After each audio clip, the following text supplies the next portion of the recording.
Price எல்லாம் வாங்கிட்டு எல்லாருமே இவர் தான் எங்கள் அண்ணன் இவர் தான் சேரன் அண்ணன் என் அண்ணன் அப்படின்னு சொல்லிட்டு எல்லாரும் சொல்லும்போது எல்லாருமே கிளாப் தட்டுவாங்க.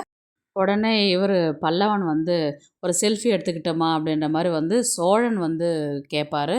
எடுத்துக்கோங்க அப்படின்ற மாதிரி வந்து அங்கே இருக்கிறவங்க சொல்லுவாங்க. அதுக்கப்புறம் இவங்க எல்லாருமே ஃபோட்டோஸ் அங்கே ஒன்று எடுத்துகிட்டு அதுக்கப்புறம் காரில் தான் கிளம்பி வருவாங்க. அவர் பல்லவன் வந்து என்ன சொல்லுவார் சேரன் கிட்டேன்னா, அண்ணா சாரிண்ணே என்னை மன்னிச்சிருண்ணே அப்படின்ற மாதிரி தான் சொல்லுவார். எத்தனை வாட்டிடா சாரி கேட்பேன் அப்படின்ற மாதிரி தான் வந்து பாண்டியன் வந்து சொல்லுவார். கேட்டு கேட்டு போர் அடிச்சிடுச்சுடா அப்படின்ற மாதிரி தான் அவருக்கு வந்து கலாய்ப்பார். அதெல்லாம் ஒன்றும் இல்லைடா, நீயும் சாப்பிட்டியா சாப்பிட்லையா ஒழுங்காக படிக்கிறியா என்ன பண்ணுறேன்னு நானும் உங்கள்கிட்ட பேசாத இருந்து ரொம்ப கஷ்டம் தானே பட்டிருந்தேன், நானும் சந்தோஷப்படலைடா அப்படின்ற மாதிரி தான் வந்து சேரன் வந்து பல்லவன்கிட்ட சொல்லுவார்.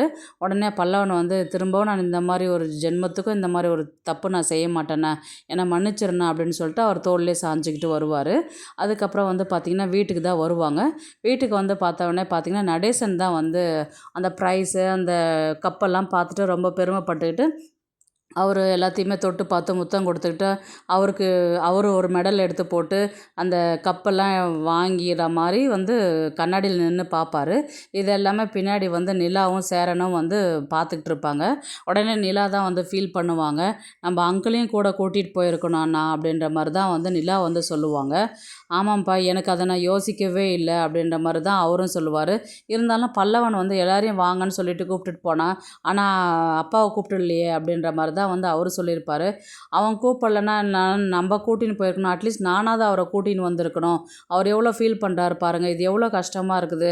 பல்லவன் வந்து ப்ரைஸ் வாங்குறது அந்த இடத்துல இருந்து அவர் பார்த்தாருந்தா கண்டிப்பாக அவர் சந்தோஷப்பட்டிருப்பார் இல்லையா அப்படின்ற மாதிரி தான் வந்து இவங்க நிலா சொல்லுவாங்க. அதுக்கு சேரன் என்ன சொல்லுவார்னா, பல்லவன் வந்து அப்பாவை கூப்பிடல இல்லைப்பா, அவன் அவன் வந்து அப்பாவை கூப்பிட்ருந்தா கண்டிப்பாக வந்திருப்பார் இல்லையா அப்படின்ற மாதிரி தான் வந்து சேரன் சொல்லுவார். அண்ணா அவன் கூப்பிடலான்னு என்ன, நம்ம அவரை கூட்டிகிட்டு போயிருக்கணும் இல்லையா அப்படின்ற மாதிரி தான் வந்து நிலா சொல்லுவாங்க. இருந்தாலும் அப்பாவை பற்றி ஒரு நாள் அவன் புரிஞ்சுப்பான், அவனுடைய நிலைமை என்ன அவனுடைய விஷயம் என்னன்றது உனக்கு எனக்கு தெரியும், பல்லவனுக்கு தெரியாது இல்லையா. என்றைக்காவது ஒரு நாள் வந்து அப்பாவை புரிஞ்சுக்கிற ஒரு நிலைமை வந்து பல்லவனுக்கு வரும், கண்டிப்பாக அன்றைக்கி அப்பாவை பற்றி புரிஞ்சுப்பான் அவன் அப்படின்ற மாதிரி தான் வந்து சேரன் வந்து சொல்லுவார். அடுத்தது வந்து பார்த்திங்கன்னா வீட்டில் எல்லாருமே உட்காண்ட்ருப்பாங்க. இவர் பாண்டியன் தான் வந்து ஸ்டார்ட் பண்ணுவார். அண்ணா இந்த மாதிரி கல்யாணம் பண்ணலாம் இல்லையா, அவங்க அனீஷ் வீட்லேயும் வந்து ரொம்ப ப்ரெஷர் பண்ணுறாங்கல்ல, எத்தனை நாளைக்கு இதே மாதிரி இருக்க முடியும் அப்படின்ற மாதிரி தான் வந்து பாண்டியன் வந்து சொல்லுவார். உடனே நடேசன் வந்து உட்காருவார். அப்போ அவர் என்ன சொல்லுவார்னா, இதுதான் நான் ரொம்ப நாளாக சொல்லின்னு இருக்கிறேன், நீங்கள் தான் யாருமே கண்டுக்கவே மாட்டேங்கிறீங்க. அவனை கேட்கும் போது அனீஷ் வீட்டில் எவ்வளோ பிரச்சனை ப்ராப்ளம் இருக்குதுன்றது அவன் சொல்லி தான் அவ்வளோ தெரியுது. அவன் வந்து உங்ககிட்ட ஃபுல்லாகவே சொல்லலை, பாதிக்கு பாதி தான் சொல்லியிருக்கிறான். அந்த அளவுக்கு பிரச்சனை இருக்கும்போது நீங்கள் ஏன் வந்து கல்யாணத்தை தள்ளி போட்டுக்கிட்டு இருக்கிறீங்க. நம்ம ஒன்றும் கிராண்டாக பண்ணணும்னு அவசியம் இல்லை. இதே சோழனுக்கு ரிசப்ஷன் வச்சோம், பிரியாணி போட்டோம், யாராவது நம்மளை வந்து மதித்து அதுக்கப்புறம் வந்து பேசினானுங்களா, யாருமே பேசவே இல்லை. எதுக்கு அப்படிலாம் செலவு பண்ணிட்டு இருக்கணும், சிம்பிளாக நம்ம கோவிலை முடிச்சிடலாம் அப்படின்ற மாதிரி தான் வந்து இவர் நடேசன் சொல்லுவார். உடனே அதுவும் கரெக்டு தானே, நான் இப்போனா எல்லாருக்குமே வந்து இப்போ என் சைடில் அந்த அளவுக்கு ஆள் கிடையாது. சோழன் சொல்லுவார், என் சைடில் ஒரு 10 பேர் இருக்கிறாங்க, இவர் பாண்டியன் சைடில் அவன் ஃப்ரெண்ட்ஸுங்க வானதி கூட்டிகிட்டு வர போகிறான், இதுக்கப்புறம் பல்லவன் வந்து அவன் ஃப்ரெண்ட்ஸுங்க ஒரு 4 பேர் இருக்கிறாங்க. சுற்றி முடிச்சு பார்த்தாலும் அனீஷ் சைட்லேயும் யாரும் அந்த அளவுக்கு ஆள் கிடையாது. அதனால் ஒரு 50 பேர்கிட்ட தான் இருப்பாங்க, நம்ம அதுக்கு அப்படியே கல்யாணம் முடிச்சிடலாம் சிம்பிளாகவே அப்படின்ற மாதிரி தான் வந்து எல்லாருமே சொல்கிறாங்க. சரி கல்யாண வேலை பாருங்கள், ஏமா நிலா அந்த கேலண்டர் எடு, நாள் பார்த்தலாம் அப்படின்ற மாதிரி தான் வந்து பார்க்குறாங்க. வர வெள்ளிக்கிழமை நாள் நல்லா இருக்குது, அன்றைக்கே கல்யாணத்தை பண்ணிடலாம் அப்படின்ற மாதிரி தான் வந்து நடேசன் வந்து சொல்லுவார். இவ்வளோ சீக்கிரமாவா, வெள்ளிக்கிழமை என்ன ஒரு 4 நாள் தானே இருக்குது அப்படின்னு சொன்னதுக்கு, நம்ம என்ன சிம்பிளாக தானே பண்ண போகிறோம், கிராண்டாவாக பண்ண போகிறோம், அதனால் வெள்ளிக்கிழமை தேவலாம் அப்படின்ற மாதிரி தான் வந்து சொல்லுவாங்க. உடனே சரி அப்போவே கல்யாணத்தை முடிச்சிடலாம், சரி எவ்வளோ பட்ஜெட் ஆகுதுன்னு சொல்லிட்டு நிலா வந்து போட ஆரம்பிப்பாங்க. அதில் வந்து பார்த்திங்கன்னா நகைக்கு வந்து என்ன பண்ணுறது, எப்படியும் வந்து 7 லட்சம் 8 லட்சம் கிட்ட ஆகும், தாலி ஒரு செயின் எல்லாம் எக்ஸ்ட்ரா வாங்குற மாதிரி அப்படின்னு சொன்னதுக்கு உடனே நடேசன் வந்து என்ன சொல்லுவார், சரி பேசி முடிங்கன்னு சொல்லிட்டு கிளம்பிடுவார். அப்புறம் உடனே திரும்ப வந்து இந்த மாதிரி சந்தாக்கு நகை போடுறத நான் நான் பார்த்துக்கிறேன் நான், மற்ற விஷயம் எல்லாம் நீங்கள் பார்த்துக்கங்க அப்படின்ற மாதிரி தான் வந்து சொல்லுவாங்க. எது புடவை கொண்டு வந்து கொடுப்பீங்களா, அதுவா அம்மா புடவை அப்படின்ற மாதிரி தான் பாண்டியன் கேட்பாரு. புடவைலாம் இல்லைடா, நகை தான் போடுறேன், எக்ஸ்ட்ரா போடுற செயினை வந்து நான் போட்டுக்கிறேன் நான் அப்படின்ற மாதிரி தான் வந்து சொல்லுவார். எப்படி இருக்குது உங்ககிட்ட நகை அப்படின்ற மாதிரி தான் வந்து நிலா கேட்பாங்க. இருக்குதுமா என்கிட்ட நகை அப்படின்ற மாதிரி தான் அவர் சொல்லுவார். எது தாலி கொடி தானே, அதுதான் நிலாவுக்கு போட்டுட்டிங்களே, என் கல்யாணத்துக்கு கொடுத்து விட்டிங்களே அப்படின்ற மாதிரி தான் வந்து சோழன் சொல்லுவார்.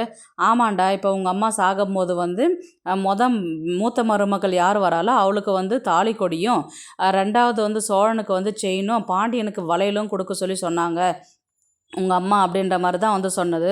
உடனே சோழன் வந்து சொல்லுவார், அப்போ பல்லவனுக்கு எதுவும் கொடுக்கலையா, எடுத்து வைக்கலையான்னு சொல்லி கேட்டதுக்கப்புறம் எல்லாருமே கொஞ்ச நேரம் அமைதியாகவே ஆகிடுவாங்க. அவரும் எதுவும் ரெஸ்பான்ஸ் பண்ண மாட்டார். இப்போது மூத்த மருமகளுக்கு தான் தாலி கொடி போடணும், நிலாவுக்கு போட்டதுனால நிலா மூத்த மருமகளை நான் ஏற்றுக்கிட்டேன். செயின் வந்து பார்த்திங்கன்னா நம்ம சேரனுக்கு கொடுத்து விட்டலாம், அது வந்து சந்தாக்கு கொடுத்து விட்டோம். வளையல் வந்து வானதி கல்யாணம் பண்ணிக்கும் போது பாண்டியன் அதை யூஸ் பண்ணிக்கிட்டோம் அப்படின்ற மாதிரி தான் வந்து அவர் நடேசன் வந்து சொல்லுவார். இவ்வளோ இதுலேயும் நகையெல்லாம் வச்சுருந்து பொறுப்பாக செய்கிறதுக்கு காரணம் எங்கள் அம்மாவுடைய அறிவு தான் அப்படின்ற மாதிரி வந்து சோழன் வந்து சொல்லுவார். அம்மாவுடைய அறிவு இல்லை, கருவியும் இல்லை, நான் எடுத்து வச்சுருக்கிறேன். இப்போ நகை இருக்குதான்னு வந்து நிலாவுக்கு ஒரு டவுட்டு, நகை எங்கே வச்சுருக்கிறீங்க, எந்த இடத்துல இருக்குது அப்படின்ற மாதிரி வந்து அவங்க கேட்பாங்க. அதுக்கு அவங்க என்ன சொல்லுவாங்கன்னா, இருக்குதுமா எங்கிட்ட, அன்னைக்கு வெள்ளிக்கிழமை தானம்மா கல்யாணம், அன்றைக்கி நான் கொண்டு வந்து உனக்கு கொடுக்குறேம்மா, இப்போ என்னம்மா உனக்கு பிரச்சனை அப்படின்ற மாதிரி தான் வந்து நடேசன் வந்து கேட்பார்.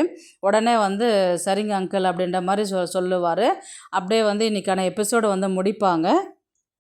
நாளைக்கு எபிசோடு எப்படி எடுத்துகிட்டு போவாங்கன்றது பார்த்தீங்கன்னா, இவங்க வந்து அனீஷ் வீட்டுக்கு இப்போ விஷயம் வந்து தெரிவிக்கணும் இல்லைங்களா, அதனால் சோழனும் நிலாவும் நேராக போயிட்டு சந்தா வீட்டில் தான் வந்து பேசுகிற மாதிரி இருக்கும். இந்த மாதிரி வந்து வெள்ளிக்கிழமை கல்யாணம் வச்சுருக்குறோம், இது உங்களுக்கு சந்தோஷமா அப்படின்ற மாதிரி தான் வந்து கேட்பாங்க. ரொம்ப சந்தோஷம் அப்படின்ற மாதிரி சொல்லுவாங்க.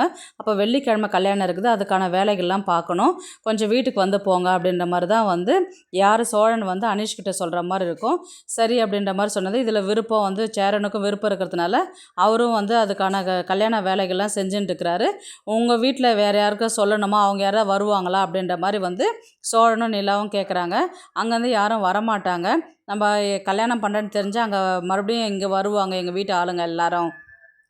கல்யாணம் முடிஞ்சதுக்கப்புறம் வந்து நான் எங்கள் வீட்டில் சொல்லி சமாளிச்சுக்கிறேன் நான், அதுக்கப்புறம் அவங்களும் எதுவும் பண்ண மாட்டாங்க அப்படின்ற மாதிரி தான் வந்து அனீஷ் வந்து சொல்லுவார். சரி உங்களுக்கு விருப்பம் இருந்தால் எங்களுக்கு ஓகே அப்படின்ற மாதிரி சொல்லிவிடுவாங்க. சரி கல்யாண வேலையெல்லாம் பார்க்கணும், உங்கள் சைடில் என்ன நீங்கள் செய்யணுமோ அதை நீங்கள் செஞ்சுக்கோங்க, நாங்கள் அதை உங்ககிட்ட இன்ஃபார்ம் பண்ணிவிட்டு போகலான்னு வந்தோம் அப்படின்ற மாதிரி தான் வந்து அவங்க 2 பேருமே சொல்லுவாங்க. அதுக்கப்புறம் வந்து பாண்டியன் வந்து வானதிக்கிட்ட வந்து விஷயத்த சொல்கிற மாதிரி இருக்கும். இந்த மாதிரி ஹலோ என்ன பண்ணுற வானதி, எங்கே இருக்கிற அப்படின்ற மாதிரி கேட்டதுக்கு, சொல்லு பாண்டி நான் வீட்டில் தான் இருக்கிறேன் அப்படின்ற மாதிரி அவங்க சொல்லுவாங்க.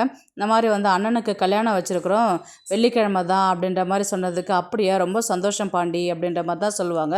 அவங்க வீட்டில் எதுவும் பிரச்சனை வராதா அப்படின்ற மாதிரி கேட்டதுக்கு, அவங்க சைட்லலாம் எதுவும் பிரச்சனை இல்லை, அவங்களுக்கு யாருக்கும் இன்ஃபார்ம் பண்ணுற மாதிரி இல்லை, அதை அவங்கக்கிட்ட சொல்லிட்டு வரதுக்காக அண்ணியும் நிலாவும் சோழனும் போயிருக்கிறாங்க அப்படின்ற மாதிரி தான் வந்து பாண்டியன் சொல்லுவார். அப்படியா, இப்போ ரொம்ப சந்தோஷம், இப்போ கையில் காசெல்லாம் இருக்குதா, என்ன மேனேஜ் பண்ணுவீங்களா அப்படின்ற மாதிரி கேட்டதுக்கு, இல்லை வானதி கடை தான் கேட்டிருக்குறோம், பார்த்து செஞ்சுக்கலாம் விடு, சிம்பிளாக கோவிலில் தான் நம்ம போயிட்டு வந்தோம்ல முருகன் கோவில், அங்கே தான் கல்யாணம் வச்சுருக்குறாங்க அப்படின்ற மாதிரி வந்து பாண்டியன் வந்து வானதிக்கிட்ட சொல்கிறாரு. அவர் வானதியும் வந்து நான் தான் சொன்னல ரொம்பவே சக்தி வாய்ந்த கோயில், அந்த இடத்துல கல்யாணம் பண்ணால் எந்த பிரச்சனையும் வராது, அங்கேயே பண்ணலாம் அப்படின்ற மாதிரி தான் சொன்னதுக்கு, எனக்கு இதில் ரொம்ப சந்தோஷம், எங்கள் வீட்லேயும் நான் சொல்கிறேன் நான் அப்படின்ற மாதிரி தான் வந்து அவங்க வானதி சொல்லுவாங்க. சரி வானதி நான் ஃபோனை வச்சுறேன் நான் அப்படின்ற மாதிரி தான் வந்து இவர் பாண்டியன் வந்து சொல்லுவார். அதுக்கப்புறம் வந்து சேரன் வந்து அனீஷ்கிட்ட பேசுகிற மாதிரி தான் இருக்கும். என்ன பையா கல்யாணத்துக்கு எல்லாமே வேலையெல்லாம் முடிஞ்சுதா அப்படின்ற மாதிரி வந்து செஞ்சதுக்கு, ரொம்ப சீக்கிரமாகவே அப்பா தாண்டா பார்த்து சொல்லிவிட்டாங்க, அதனால் கொஞ்சம் கல்யாணத்தை சீக்கிரமாக முடிக்கல, ஏன்னா இப்போ ரொம்ப ப்ரெஷர் ஜாஸ்தியாக இருக்குதுன்னு சொல்லிட்டு உன் சைடில் சொன்னதாக சொல்லிட்டு அப்பா வந்து சொன்னார் அப்படின்ற மாதிரி சொன்னதுக்கு, ஆமாம் பையா இப்போ ஒரு சோழனும் நிலாவும் வந்து சொன்னதுக்கப்புறம் தான் எங்களுக்கு சந்தோஷமாகவே இருந்தது, கல்யாணத்தை ரொம்பவே சிம்பிளாகவே நல்லா ஜாம் முடிச்சிடலாம் அப்படின்ற மாதிரி தான் வந்து சொல்லுவாங்க. சரி அனீஷ் அப்படின்ற மாதிரி தான் வந்து சேரன் வந்து பேசிட்டு வைக்கிற மாதிரி தான் இருக்கும், இல்லை பார்த்து பேசுகிற மாதிரி இருக்கும். பார்க்கலாம் கதையை வந்து எப்படி எடுத்துகிட்டு போகிறாங்கன்றது. இந்த வீடியோ உங்களுக்கு பிடிச்சிருந்தா ப்ளீஸ் லைக் பண்ணுங்கள், ஷேர் பண்ணுங்கள், சப்ஸ்கிரைப் பண்ணுங்கள். தேங்க்ஸ் ஃபார் வாட்சிங். இந்த வீடியோ பிடிச்சிருந்தா லைக் பண்ணுங்க, நம்ம சேனலை சப்ஸ்கிரைப் பண்ணுங்க. உங்க ஆதரவு ரொம்ப முக்கியம். நன்றி.